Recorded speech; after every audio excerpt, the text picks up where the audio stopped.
আজকে বানাবো গঙ্গার মৌরলা মাছের ঝাল। পেঁয়াজ, কাঁচা টমেটো, পাকা টমেটো, কাঁচা লঙ্কা দিয়ে ঝাল। এতে কোনো মশলা লাগে না।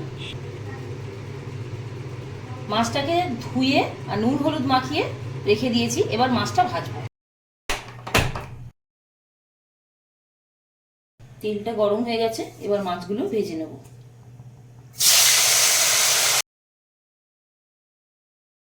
মাছটা ভাজা হয়ে গেছে, এবার মাছগুলো তুলে দিলাম। মাছের ঝালটায় কোনো মশলা লাগে না, শুধু লাগে কাঁচা লঙ্কা বাটা।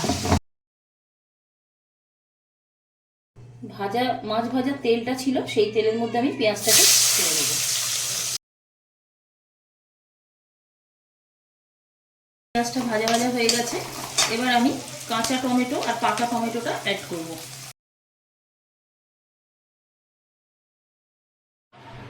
পরিমাণ মতন লবণ দিলাম, হাফ চামচ হলুদ গুঁড়ো দিলাম, হাফ চামচ লঙ্কার গুঁড়ো দিলাম, হাফ চামচেরও কম চিনি দিলাম। এবার এটাকে 5 মিনিট নাড়াচাড়া করব।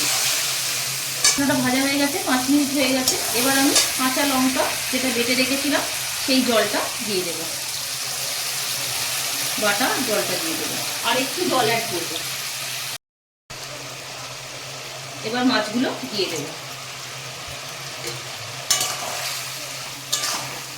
2 থেকে 3 মিনিট নাড়াচাড়া করে একটু শুকনো হয়ে গেলে নামিয়ে নেব। 2-3 মিনিট নাড়াচাড়া করেছি, জলটা অনেকটা শুকিয়ে গেছে। এবার নামাবো। রেডি আমাদের গঙ্গার মৌরলা মাছের ঝাল।